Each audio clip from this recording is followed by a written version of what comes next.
Welcome back to Perfect Timing, everybody. My name is Jordan, and this is another episode of the Book Club.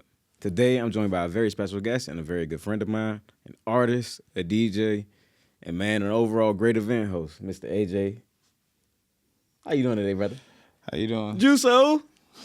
How'd you get that one out? Real bad, real bad. How we doing, Jordan? I'm good, brother. I'm good. How's your day been so far? It's all right. It's all right. Nice little chill day. I can't complain.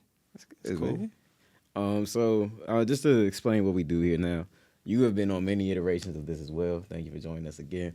But this time with Perfect Timing, man, we are promoting literacy and everything inside of it. I believe there are many, many good things in the book. We just got to go find them. And once we find it, let's share it with everybody else. You see where I'm coming from? Yeah. So, yeah, man. When was the last time you read a good book?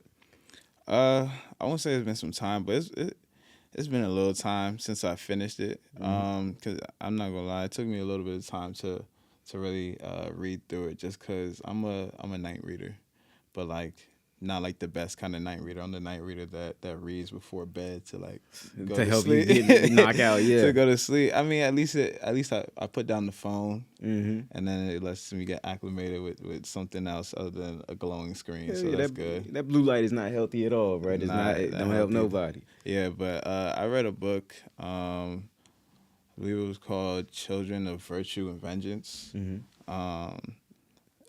I can't remember the author's last name, but I remember the first name was Tomi. It was a book about Yoruba culture. Mm-hmm. So if anyone's ever read a book, like a Percy Jackson series of a book, like the author Rick Riordan, I think that's how you say that name. I don't even know for sure, but he writes in a way of using different perspectives. He'll bounce between chapters, going from one perspective to the next, either writing about the same space or the same event taking place in the same area, or whether it's two characters in two different areas but simultaneously during the same event, or just like he might even flash back to the past on another character. It just that matters. Like the perspectives are always constantly bouncing. Mm-hmm. So the same way for this book, the author told me she used multiple Perspectives. yeah, multiple perspectives. Thank you. Between each chapter, and I feel like that's what made me like really gravitate towards that book, because I really started out reading those Rick Riordan books when I was back in like middle school and high school. So reading those Percy Jackson books. So receiving this book, I even received it as a gift.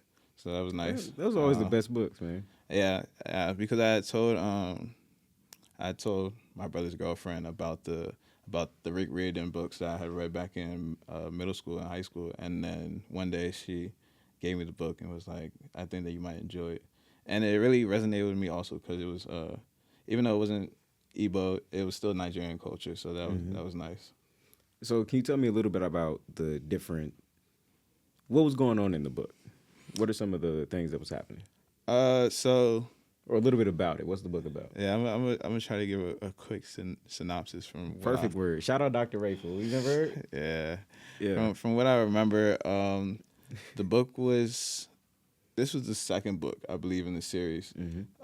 And magic had just came back to the land, but it was a war between two sides: the people that had magic and the people that didn't have magic, and the people that didn't have magic were seen as bad. They were seen as like less, pretty much like they were a lower class than the people that didn't have magic. Those were pretty much like the royalties, the king, the queen, the royal family, or that's how it was supposed to be. So after magic returned back to the land, it was kind of the beginning of the end. I don't want to say that in like the most like crazy way, but it was the beginning of the end. A little cryptic, yeah. Yeah, it pretty much just.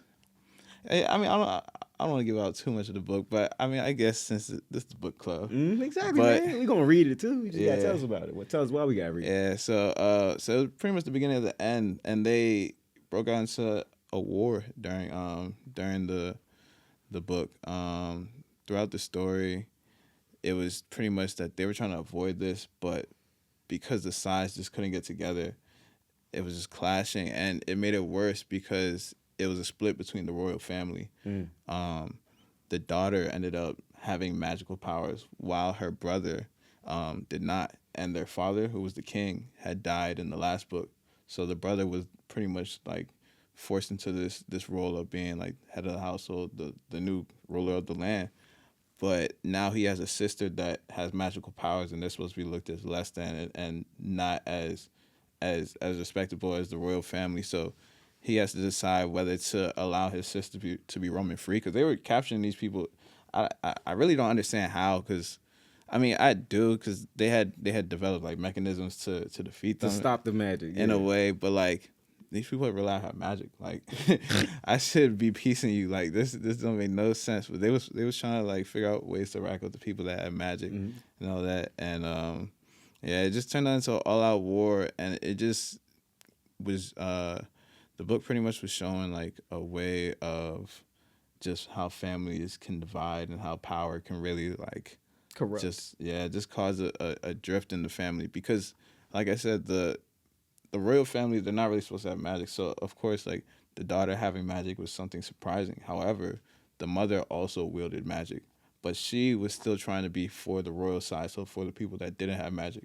However, she was using her magic like however she wanted to. Like she was wilding out, like no cares, no regards, because she's the queen at the end of the day. So she still, like, even though her son was the new king, he was timid because he's going against his sister. He don't really want to Fight your he don't family, really want to fight his family. He don't really want to do all that. But it's like the mother. She's like, nah, I don't care. Like I'm for you. I'm for my son. You're the ruler of this land. You have to do what's best for the land.